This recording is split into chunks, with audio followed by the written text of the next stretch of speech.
I noticed that you've added this tournament feature now, which I think is a great addition. Seems like you're headed in the right direction. Oh, and you've even got, okay, so you're going to put up top tens over time. I think that's great. Welcome to the last Feedback Festival. This one is on game design, and you are with me, SeeingBlue. So the agenda for today, I actually had like 5 or 6 different worlds to pick from, and I just realized I couldn't cover everything I wanted to cover. I couldn't cover them all basically in an hour for you guys today. So I did have to narrow it down to 3. We've got Pocket RC Racers by Pestu. We've got Steampunk Racers. Wait a minute, Pocket RC Cars, my bad. I mixed the 2 names up. Steampunk Racers by Natasha and Dungeons of the Cursed Forge by Josh. So we'll be taking a look at those. Today's skill matrix alignment is really just going to focus on design, mechanics, core loop, progression, those sort of things. I know there were other feedback festivals related to art and that kind of stuff, so we're going to try. Maybe I should have marked a little bit of scripting. We won't get into a whole lot of detail regarding scripting. I might have a little bit of feedback on how you can approach certain things, but for the most part, we'll be talking about design today. All right, so first we have Pocket RC Cars by Pestu. Pestu, you're welcome to come off of mic at any point if you want to, and I may even ask you a question at some point. So if you're comfortable with that, but let me pop back. I want to grab the link for this. Everyone can actually join us here if they want. Check this world out together. So before we talk about any of the details or feedback, I'm gonna go ahead and jump in. We're all going to kind of look at it together and then we'll go from there, right? So this one was one of the contest winners and I checked it out pretty early on and I went through and did all of the tracks and everything. I actually really enjoyed it. It reminded me of a really old NES game that I used to play that I keep forgetting the name of every time I mention that, but that's okay. But I came back to it recently for the Feedback Festival, and I noticed that there were some changes added to the world. So let's take a look at some of that. Luckily, I have control of my camera today. Yesterday was a little different story. But to get started, we're kind of facing, I think it's great that like we're facing, towards the first track. We pan around, we can kind of see there's more to the world, there's more tracks. We'll get there, we'll go around, take a look at them. I always tend to tell people if you have to provide instructions, it's not intuitive enough. But at the same time, there's nothing wrong with like a little bit of instruction. And I think this is the perfect amount of instruction personally. It's pretty simple, right? You've got a picture of the UI and you're just defining some of the buttons, which I think is just the right amount. And then same thing here, right? Not a lot of reading. I can glance at it and I know what's going on. Utterly says, appreciate the roadway given subtle direction on where to go. Oh, were you talking about something else?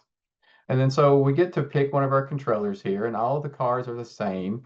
Each track has a bronze time, a silver time, and a gold time.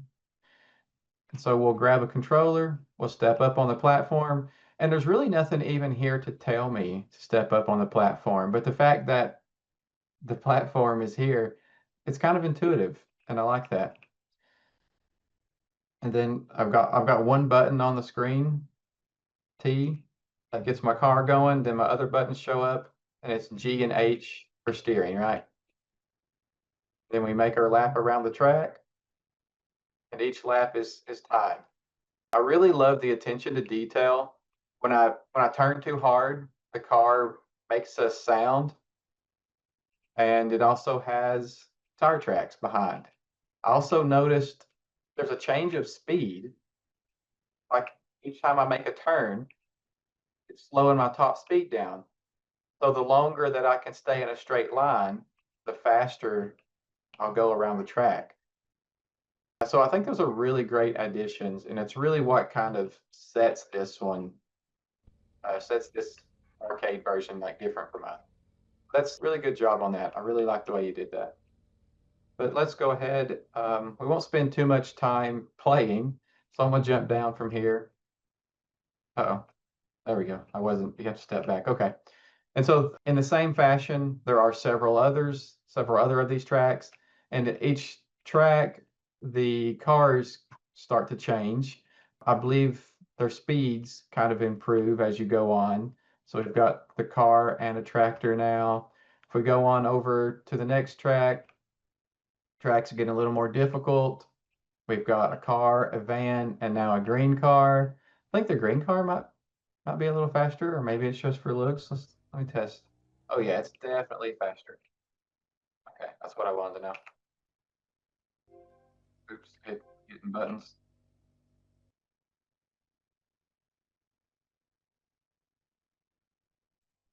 How many tracks were there total in here? I see there's three there, three here, and three on the back. So 9 total tracks. And and there's a bit of progression in the game as well. So I've already unlocked all of these tracks, but when you get to a certain point, you have to at least achieved bronze on the previous track to be able to race the next track. So you've got a little bit of progression going there.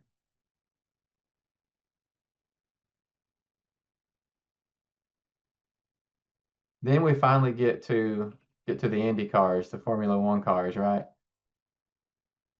And so we got a track for those, and then it gets a little more complicated again. And for some reason, I don't know if you took them down or if they're just not showing up on web, but I do remember there being leaderboards for at least the last few of these tracks, so you can compete for time. I believe I was in the top 10 on this one here. Yeah, I Uh, had to take them off because of some bugs with performance with leaderboard, so I just disabled them. okay, okay. Well, that's sad, but Yeah, hopefully the stats are still there because I had like a top 10 on this one.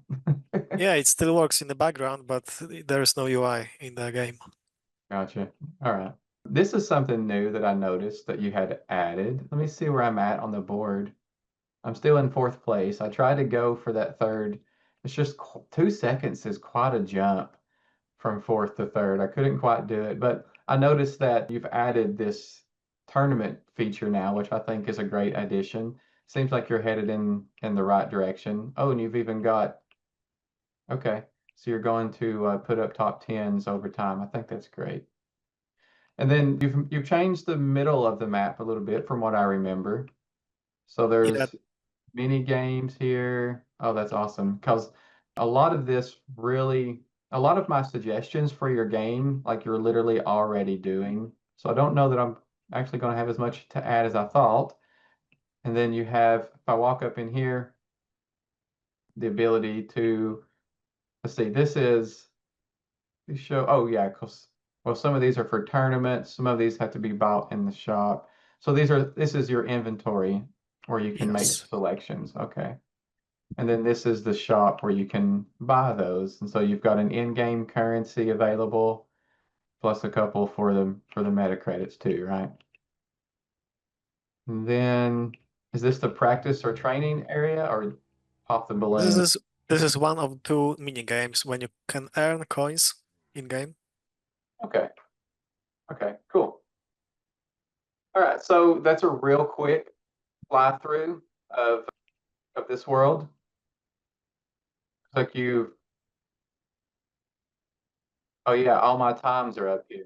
That's for all the tracks. That's cool. And so anyone who's in the world will also, you're building a leaderboard on the fly for people in the world, and you've got a list of quests here. Let's look at these quests real quick because those were part of my suggestions as well. You've got score 60 points in the balloon pop mini game. Apparently I've completed 125 laps. I didn't even know that. I got 6 out of the 9 silvers. Very nice. I've got no gold though. That's disappointing. I've completed over 100 laps, 50 laps, 10 laps, 9 bronzes. Okay, cool. All right, so let's jump back over to the slide and let's look at some of those suggestions that I had. So I'm going to kind of read through this because, like I said, these were my thoughts, but I just put them down to kind of help me remember. But so the current core loot for the game, it's class of ineffective skill-based progression. So it's common with arcade racers, right? So the objective is to beat target time and achieve a medal. The action is to race the RC car, master the track and vehicle handling.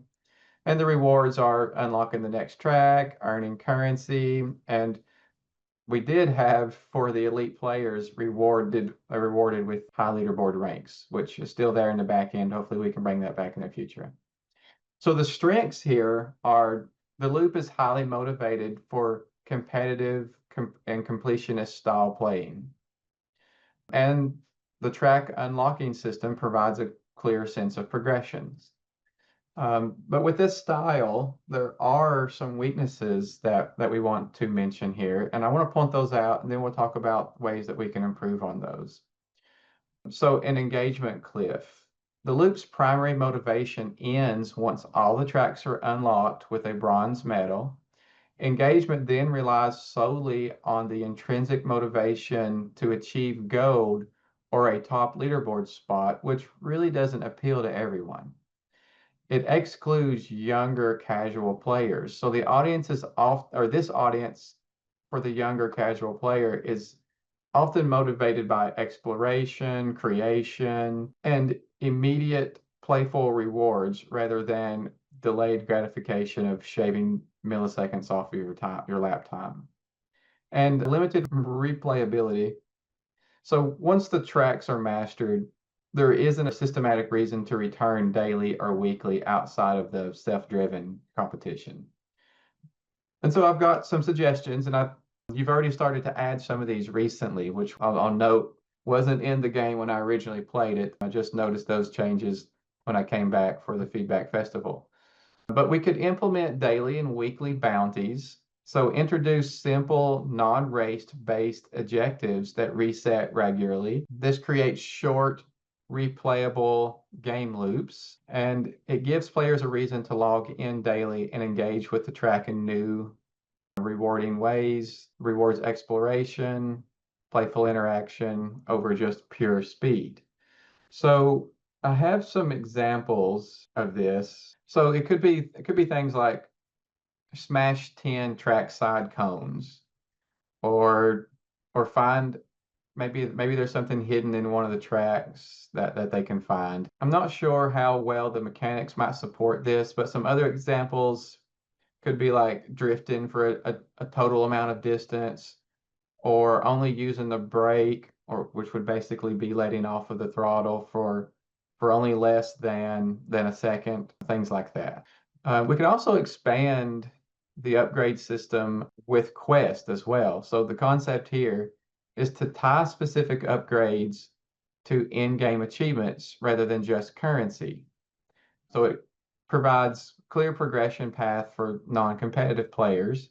It creates tangible goals for players to work towards, encouraging them to master different skills and explore all the tracks.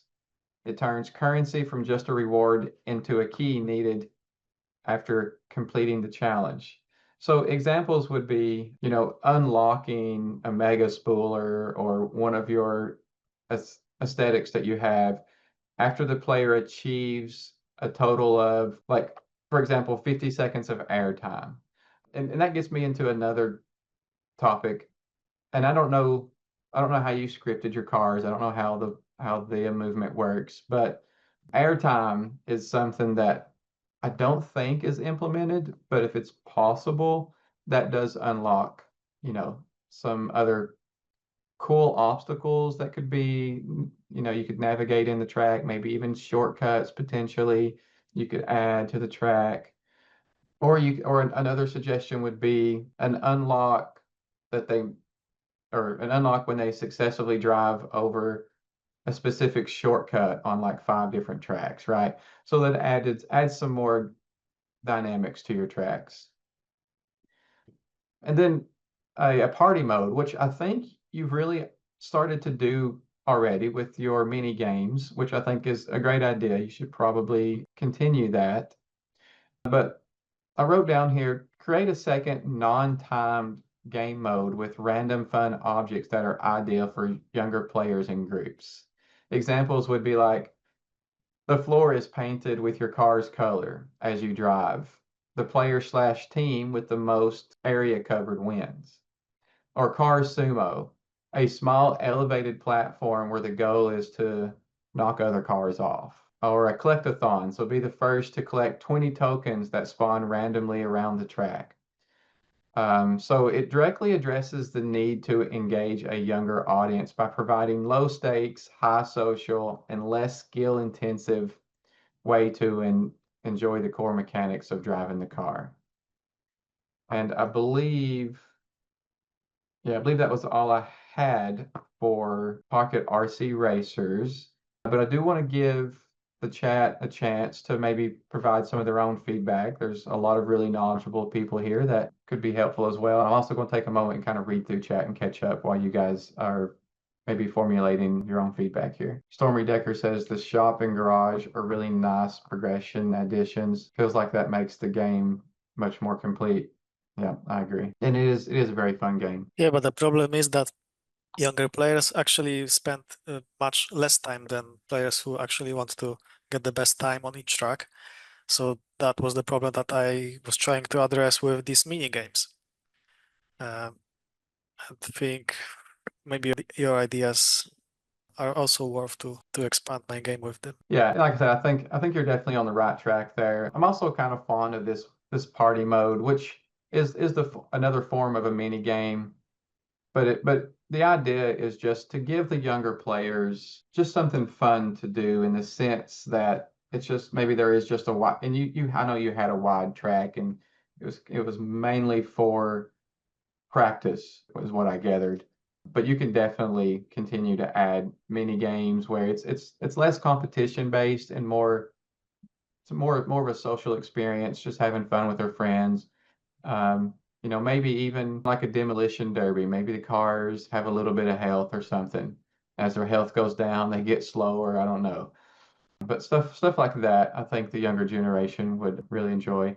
Drew says it's such a great game. I'd love to break free of the course and just run around driving my car. Fair point. Utterly Otter says, really well put together world. Might be fun to hide some Easter eggs around the world and have a hangout area with photos or pictures of great cars. I like that idea. The Easter eggs could be wrenches or fuzzy dice and oil that can squirt others. That's Pro AM Racer. The name of that game just came to mind. I believe it was Pro AM, the NES game. And oil slicks were a mechanic of that game. And I think that's another really good addition.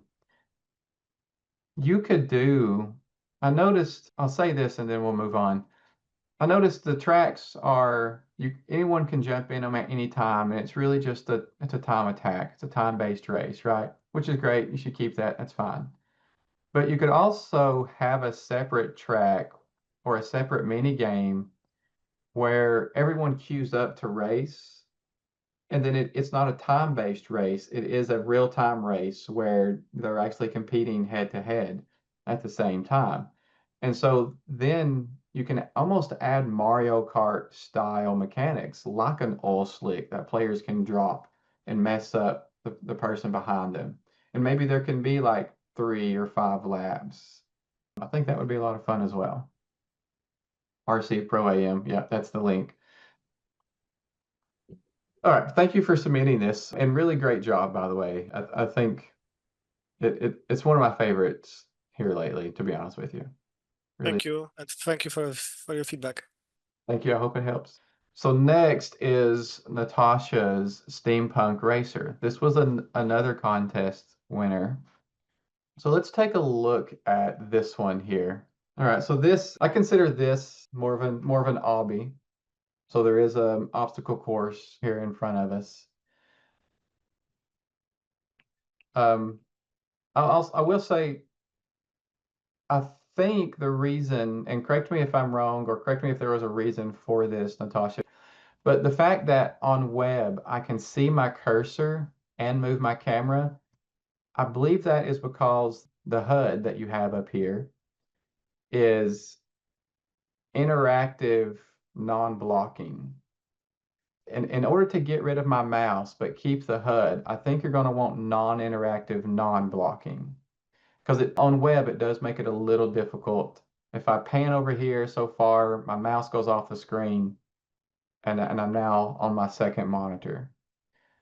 I just didn't know that's an issue. Like, I Yeah. usually don't play that much on the web, Okay. but good Yeah. to know.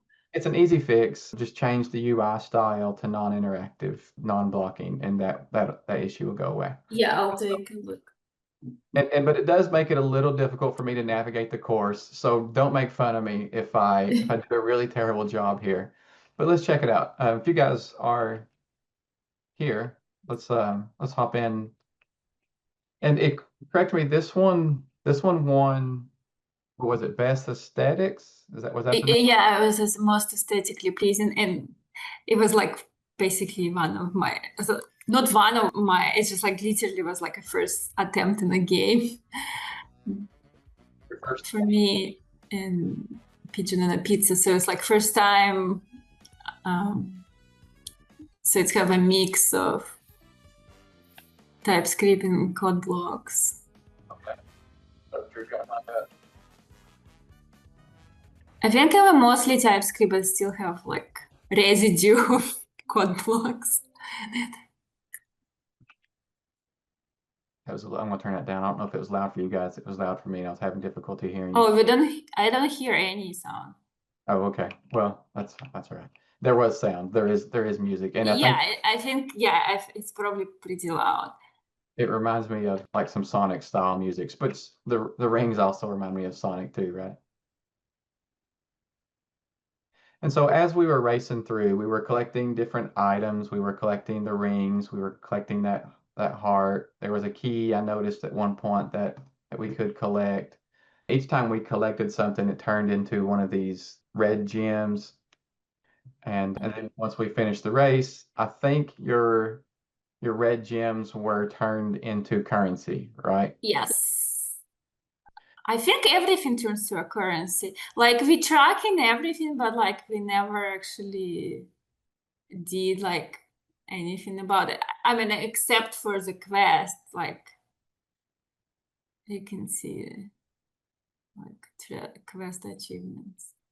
I don't know what happened to Josh. Did he kept dying? Okay. All right. Well, I'm really glad you have some waiting time because I've realized like if you buy yourself a win, then you like don't have enough time to even like look at the trophy because there's your name on it if you turn around. Oh yeah. Yeah, I did notice that.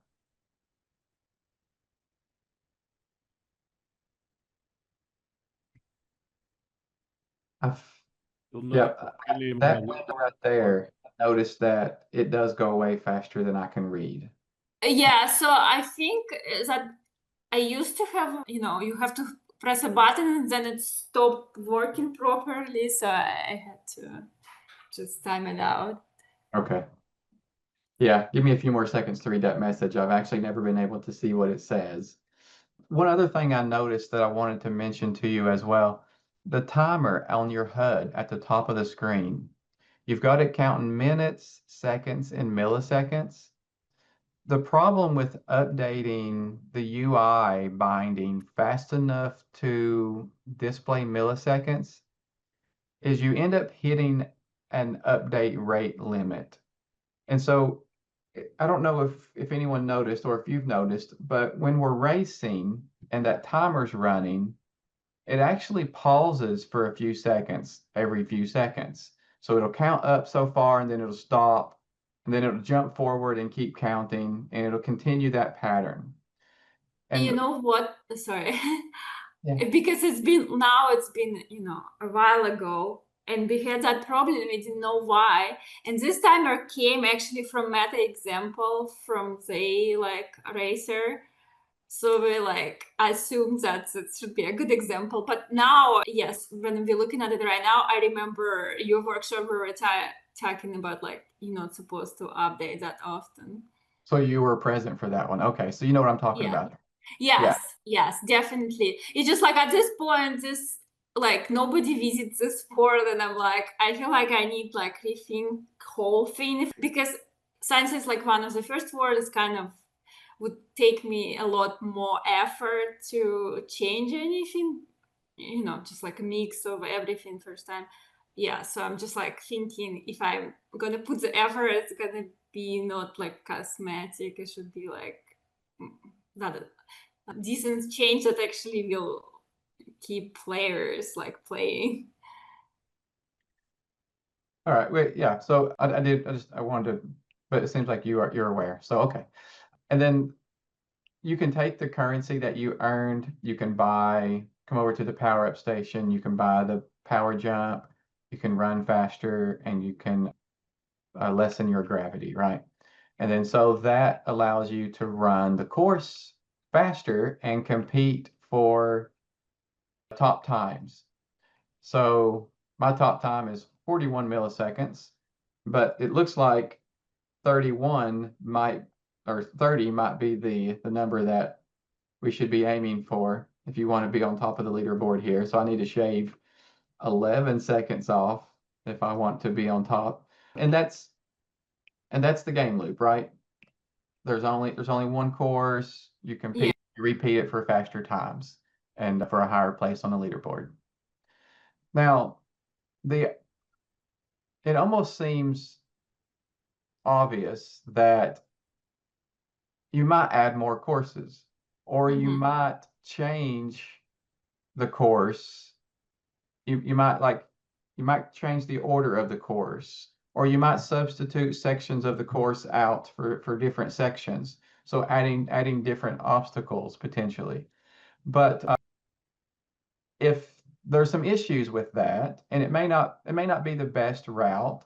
I noticed that you mentioned the world is already kind of heavy, and optimization is an issue. So maybe creating whole new courses is honestly a big lift. It has the potential to cause you to burn out trying to potentially, recreate a whole new course here, or even adding, those other mechanics. And so you had also mentioned that you were thinking about turning this into a hangout world instead of an obby world, right? Yeah, because I like the aesthetics, but I'm not sure like the effort for like trying to maybe use like word streaming to be able to look, because like I can't add any more stuff, so I would have to like, for a new course I would have to like go around that and like use word streaming. I'm not sure that effort would pay off, and I kind of wonder if like people who play obbies, they like as interested in aesthetic, but probably there should be like some subset of people who are like just interested in aesthetic part of this world. Yeah. So I've got some notes here to that effect. So I kind of focused in on your idea of changing over to a hangout world. So Steampunk Racers, race your friends and foes in a high-paced, high-action platformer racer, right? The objective is to complete the course. The actions are to collect items and earn currency, and the reward is to purchase upgrades to make the objective easier. But there are some weak points here that we need to point out. A single point of failure with only one course, the entire gameplay experience is finite and short. There is some challenge erosion. So the upgrades, while rewarding, systematically remove the challenge from the obby. The player's goal become to acquire the upgrade that allow them to bypass the gameplay rather than master it. And then once you've completed the course and they've been trivialized by the upgrades, there may be no reason to continue playing, right? So I did lean into the hangout world idea, because like I said, I believe trying to convert, or trying to fix the game loop and trying to add more content might prove quite challenging. So I had some notes here. I'll read through them. So while expanding the original obby concept with more maps is a valid strategy on paper, I believe the creator's instinct to pivot to a hangout is a more strategic and likely successful path for this specific situation. So deconstruct the racetrack, reconstruct the playground.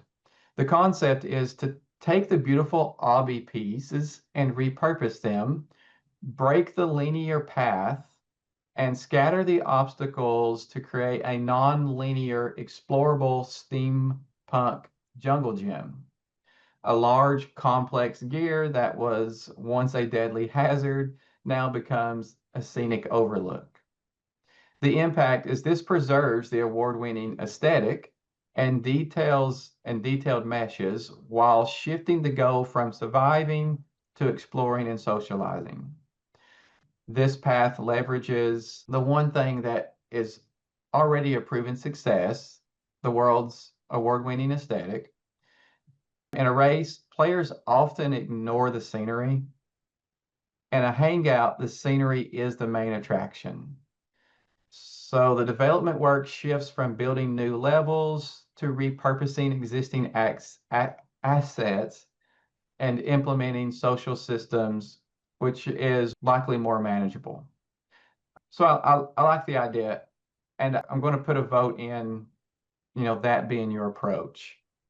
So I could see this world being like a giant steampunk jungle gym, and maybe all the mechanics are not necessarily activated, so you can save on resources until a player like moves into that area, and then maybe you can activate mechanics at that point.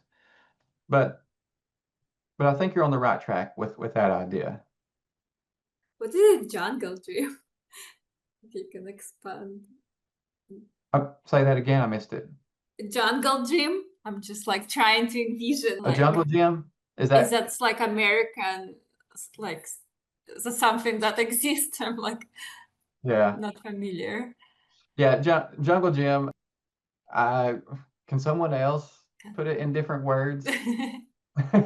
Yeah, just sort of like a play structure with, bars to hang and swing on and stuff to climb up. Yeah, you find them a lot at kids' playgrounds.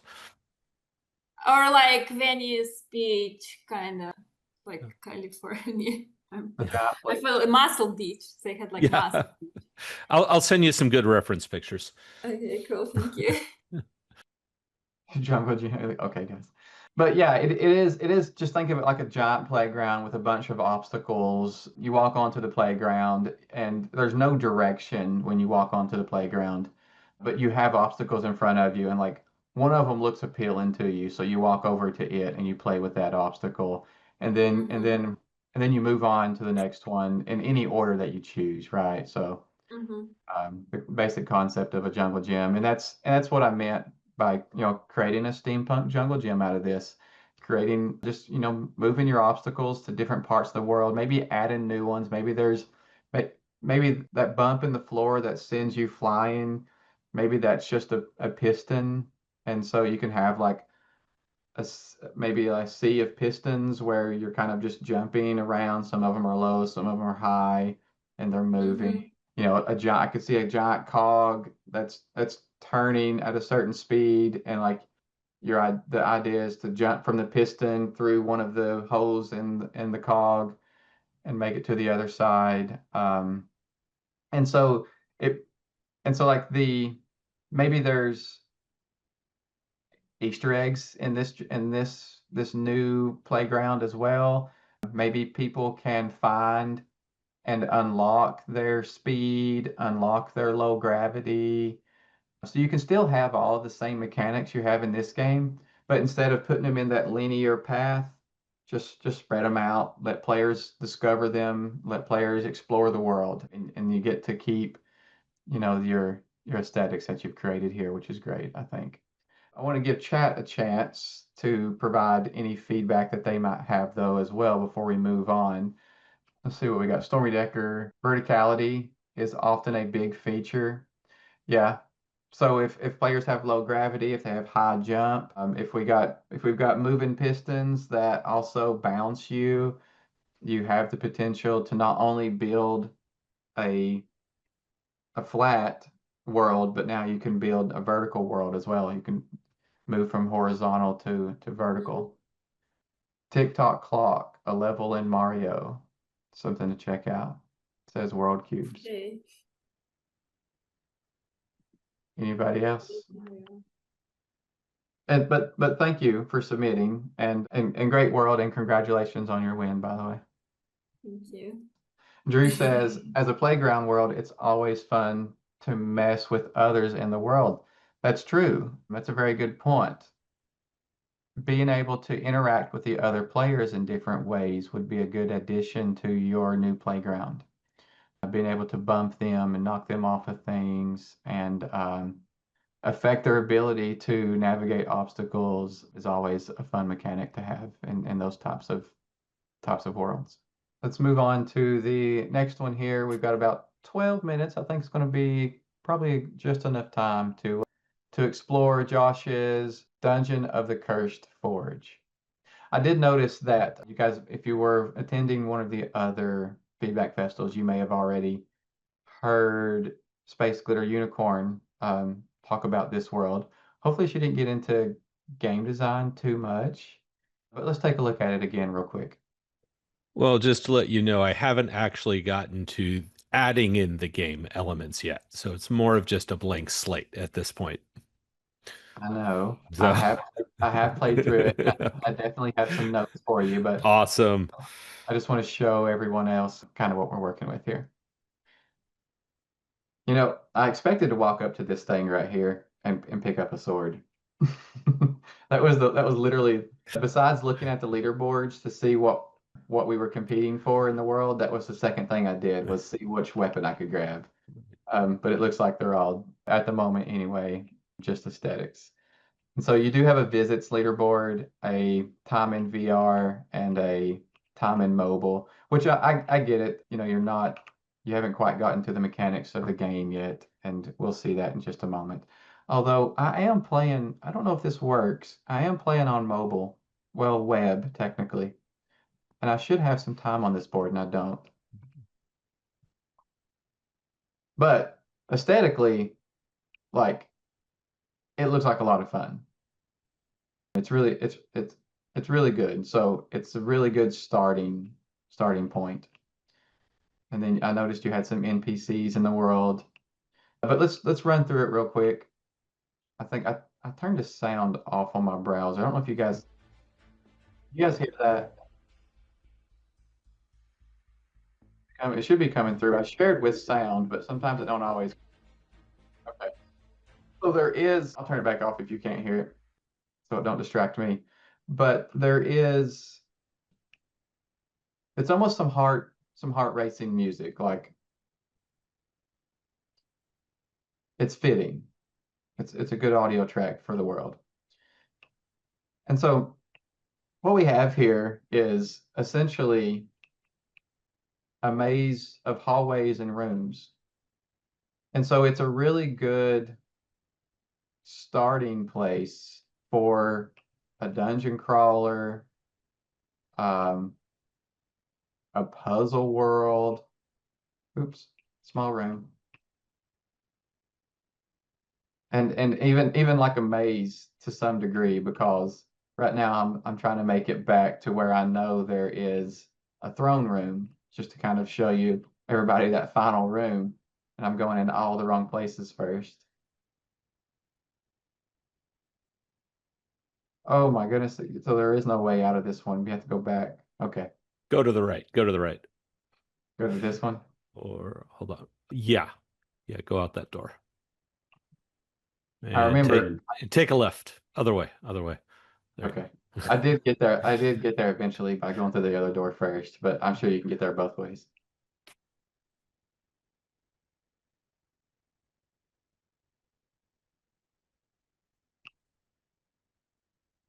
It really is like Diablo, Dungeons and Dragons-esque style, right? Definitely, yeah, that's definitely a lot of my inspiration. But as you can see, I think I need to go on back to get to the room I'm going to, but it is, like I said, a maze of rooms, right? So you've got yourself set up for a couple of things that you could do here. Some of them more challenging than others. We'll drop into this room and then we'll get to the feedback that I've collected for this one as well. But this is from what I gather, this is the main room. Whatever you decide to do with the rest of the world, all kind of accumulates into finally arriving here. Yes. And we've This got was a big this drum. was yeah, this is sort of envisioned as sort of the boss battle type level. Yeah. Okay. All right. Very nice. Very nicely done so far. Good job. So let's pull up my notes on this one. Oh, I didn't drop the link on this one. Let me do that. Let me be consistent here. So if you guys want to check this one out, come and explore the maze of halls and doors on your own. Feel free. But let's talk about it. So these are the notes that I had made when playing through Dungeon of the Cursed Forge. So given that the game is beautiful, but an empty slate, this is a perfect time to build a solid game loop foundation. The creator's challenges are classic to Horizon Worlds development at this point, right? So I know you had mentioned potentially doing a puzzle / escape room type of idea in your notes that you left.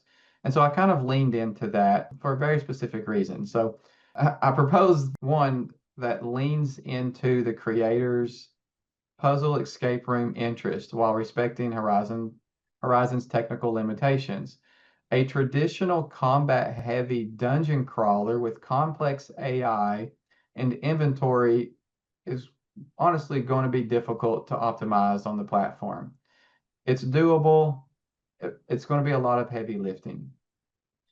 I don't want to discourage you from trying it, but that wasn't the direction I leaned towards in my suggestion today. Instead, we're going to talk about a different type of gameplay. So imagine this. The player finds and carries a single essential object like a hearthstone, and this is a crystal that can absorb and project light. So the core action and puzzle loop would be the gameplay revolves around using this hearthstone in a clear and sequential way. So we find a power source. The player enters a dark room containing an unlit brazier or a pedestal, and they must place their hearthstone, onto this pedestal. And then the room lights up. Placing the stone activates the room's light and reveals the path forward and the room's puzzle. So now we have to solve the puzzle. The puzzle is now visible instead of, initially I thought about doing like, if you're in VR, you could draw like symbols. And maybe if we get like, it might be difficult to achieve on mobile. I know we've got like mobile gestures and we've got focused interaction where you can drag. It's going to make things a little more complicated than what I've suggested here. But instead, the puzzle becomes much simpler, with this classic escape room mechanic. So a lit torch casts a shadow on the wall that looks like a symbol, which is a code for unlocking, for a nearby lock. Lighting the room reveals colored gems. The player must press buttons in the same color sequence. Solving the puzzle might open the next door, or it could cause the hearthstone to glow with a new color. The player then retrieves their hearthstone, which now functions as a colored key, and the next door will have a crystal lock that only opens when the correctly colored hearthstone is held near it. And so creating a puzzle where like, I'm carrying this stone and I've got to use it to activate the puzzle. And then you could go through a series of rooms and maybe even you could add a maze mechanic to it where maybe you think you've got the puzzle right and it does unlock a door, but then that door really leads to nowhere. Or that door leads to like a second half of the puzzle where you've got to complete a thing inside this room and then come back to the main room to open up the actual door that will progress you to the next puzzle. So like I said, it's a great environment for a dungeon crawler. And you can definitely work to put in the NPCs, have them attack and chase players. Totally doable. But I think that's going to be a much heavier lift than turning this into a maze / puzzle / escape room kind of world. I think you're going to find that easier, and it's still, I believe it's still going to do well. And there is a crowd for escape rooms. Yeah. Horizon already. Yeah. So you're not trying to compete like in the RPG genre potentially. Does anybody in chat have suggestions? Pastu says it reminds me of Karazhan Crypts. Oh yeah, definitely. I know that reference. Yeah. But that was pretty much, that was all that I really had. Like I said, you're in a different position than some of the other worlds that are complete and now they need to either make a shift or add new things to keep the excitement going. You've created the world. Now you just got to figure out what game loop you want to add to it. And you've got several different directions that you can go. World Cube says